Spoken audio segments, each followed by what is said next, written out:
Yusuf Al-Qaradawi. Dia sampai tahap kalau seorang tu dianggap tokoh agama di satu tempat, Yusuf Al-Qaradawi solat rawatib tu, kan, rawatib solat sebelum dan selepas solat fardu tu, dia sarankan supaya tokoh agama di tempat itu sekali-sekala dia tinggal untuk mengisyaratkan pada orang benda itu sunat. Juga berpandukan pada hadis Nabi berkenaan dengan solat tarawih, dia tinggalkan kadang-kadang supaya jangan orang sangka benda itu wajib. Jangan kita kata benda yang sunat kita kata sunat. Jangan kita beratkan sehingga orang anggap benda itu wajib. Pada kita sendiri, kita usaha nak buat. Kita usaha, aku ni sembahyang tahajud, aku nak bangun juga buat. Kita usaha nak buat. Dia bukan wajib. Dan baik untuk kita lakukan. Dan juga berkenaan dengan ini, tuan-tuan dan puan, para ulama hadis di zaman dulu, dia juga ulama fiqh.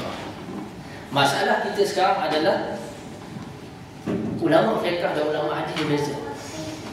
Kalau tuan-tuan baca riwayat hidup Imam Hanafi, Imam Abu Hanifah, Imam Malik, Imam Syafi'i, Imam Ahmad bin Hanbal, 4 tokoh mazhab itu, keempat-empat adalah ulama hadis. Ada kitab hadis dia.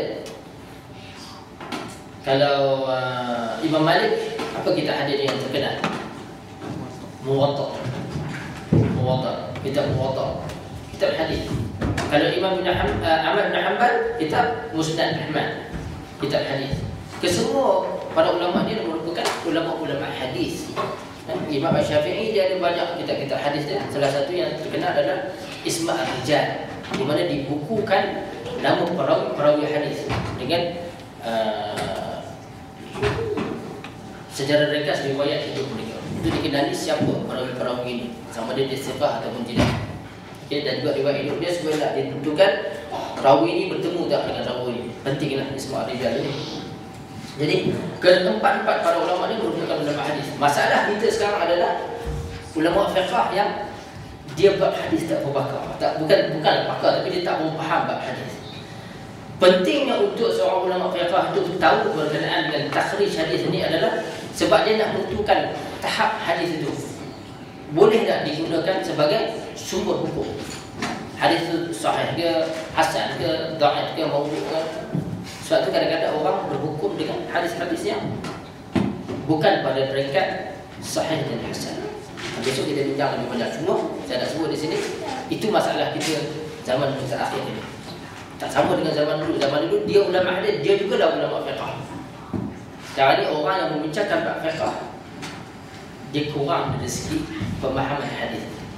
Sebab itu saya selalu sarankan kepada tuan-tuan dan puan nak baca berkenaan dengan fiqh ini, baca Ibn Hajar Al-Asqalani, Al-Hafiz Ibn Ali Al-Asqalani. Nama pun kita tahu dah, Al-Hafiz hari kita sebut dia ulama hadis. Al-Hafiz Ibn Katsir ulama hadis. Perbincangan fiqh oleh ulama-ulama seperti ini kita tengok mantap. Sebab apa?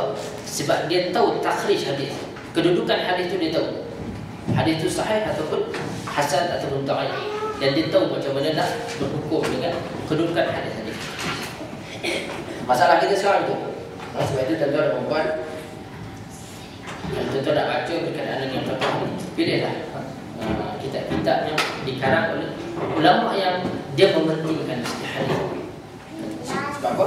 Sumber hukum mestilah berpandukan kepada Quran dan Sunnah Nabi SAW. Walaupun hukum itu sunat, dia pada darjat sunat.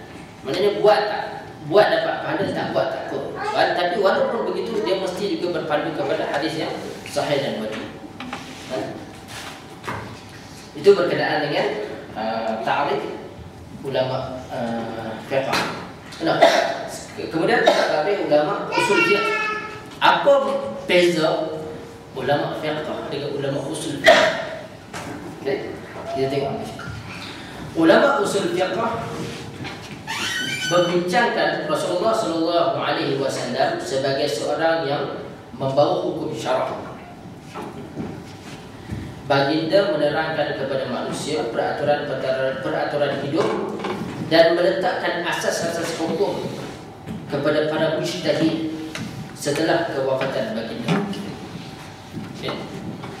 Dia membincangkan Rasulullah dari segi seorang yang membawa hukum syarak. Kalau ulama hadis, dia membincangkan Rasulullah dari segi keseluruhan hidup dia. Sebab tu kalau bagi seorang ulama yang membincangkan berkenaan usul fiqh, penting dia bagi dia peristiwa di Gua Hira. Tak penting untuk dia. Tapi bagi seorang ulama hadis, itu juga merupakan sebahagian daripada perkara yang dia bincangkan. Okay. Kalau ulama fiqh tadi yang takrif dia, sunnah itu adalah sunat, benda yang sunat. Buat dapat pahala, tak buat tak apa. Dia penting tak berkenaan dengan peristiwa di Gua Hira? Tak penting juga. Ya.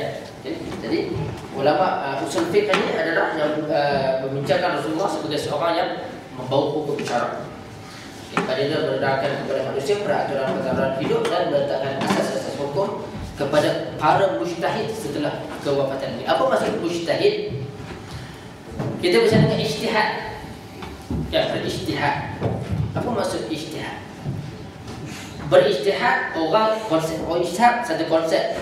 Orang yang berijtihad kita panggil mujtahid.